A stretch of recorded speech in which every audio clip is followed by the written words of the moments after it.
უწყვეტი პროტესტის მე-80 დღე არარუსულ დიქტატურას ამ სახელწოდებით თბილისში საპროტესტო მსვლელობა იმართება.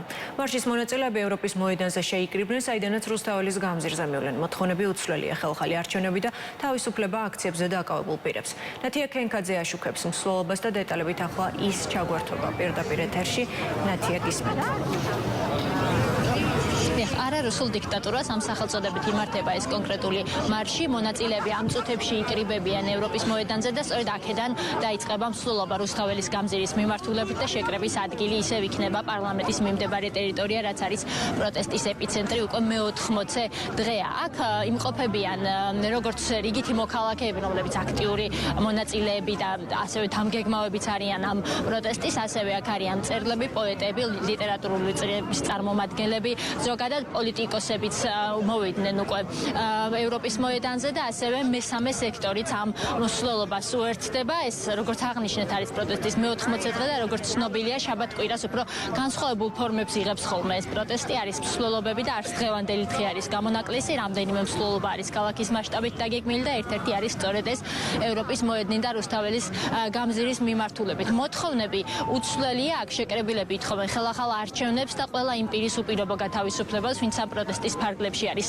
დაკავებული და ისინი სოლიდარობას უცხადებენ დაკავებულ ჟურნალისტს ზია ამაღლობელს, რომელიც უკვე 35 დღეა შიმშილობს. აქ იმყოფებიან ასევე პატიმრობაში მყოფი პირების ოჯახის წევრებიც და ბუნებრივია მათი მთავარი მოთხოვნა სწორედ ამ ადამიანების გათავისუფლება. აქ არ არის გამოსვლები, როგორც რაც არის ამ პროტესტისთვის დამახასიათებელი. ამ წუთებში აქ რიგდება უკვე დროშები, რომლებსაც წინა პლანზე მდგომი აქციის მონაწილეები დაიკავებენ და დაახლოებით 10 წუთში სავარაუდოდ უკვე შეიკრიბებიან ადგილზე. ყველა ვისაც სურს რომ ამ მსვლელობას შეუერთდეს და დაიწყება მოძრაობა უკვე რუსთაველის გამზირის მიმართულებით. ადგილზე მობილიზებული არის საპატრულო პოლიცია, ყველა მხარეს მოედნის დგან საპატრულო ეკიპაჟები. ჯერჯერობით ამ ეტაპზე სრულიად მშვიდად მიმდინარეობს შეკრება ადგილზე და აქციის მონაწილეები უბრალოდ აჟღერებენ მედიის წარმომადგენლებთან საკუთარ მოთხოვნებს. ყოველდღიურად 80 დღის განმავლობაში, რა თქმა უნდა, ვერ იქნებოდა გრანდიოზული აქციები. იმ რაოდენობის ხალხის მობილიზება ხდებოდა, რაც საჭირო იყო რუსთაველის გადაკეთვისათვის და ამას ყოველთვის ახერხებდა პროტესტი, მაგრამ ვინაიდან პროპაგანდა მუშაობს მიმართულებით, რომ პროტესტი ნელ-ნელა მინელებისკენ არის და შეიძლება ჩაქრეს, გვინდა საზოგადოებას ვაჩვენოთ, რომ არსად არ არის გამქრალი ეს პროტესტი და პერიოდულად ასეთი მასობრივი პროტესტებით, სადაც გამოჩნდება ხალხის უფრო დიდი რაოდენობა, საზოგადოება დაინახავს, რომ არსად არ წასულა პროტესტი ქვეყანაში არსებობს და ის არ დასრულდება, ვიდრე არ ჩატარდება ქვეყანაში ახალი არჩევნები და არ განთავისუფლდებიან სინდისის პატიმრები. მოთხოვნები გვაქვს, რომ აუცილებელია დაინიშნოს ახალი სამართლიანი არჩევნები, გადადგეს არალეგიტიმური მთავრობა და შეიქმნას კოალიციური მთავრობა, რაც აუცილებელია და რაც ქვეყანას წაიყვანს წინსვლისკენ, ევროინტეგრაციისკენ.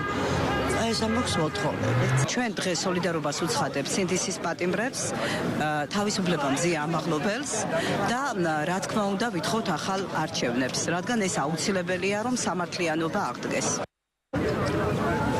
ჯერჯერობით აქ გზის სავალი ნაწილი გადაკეტილი არ არის. აქციის მონაწილეები განან ტროტუარზე და მიმდებარე ფერდობზე, როგორც გითხარით, ადგილზე მობილიზებული არის საპატრულო პოლიცია, რომელიც სავარაუდოდ მას შემდეგ, რაც უკვე მსვლელობა დაიწყება და პროტესტის მონაწილეები გაიმართებიან რუსთაველის გამზირის მიმართულებით, ამ მსვლელობასაც გამოყვებიან და სიტუაციას გააკონტროლებენ. ამ ეტაპზე აქციის მონაწილეების შეკრება სრულიად მშვიდ ვითარებაში მიმდინარეობს.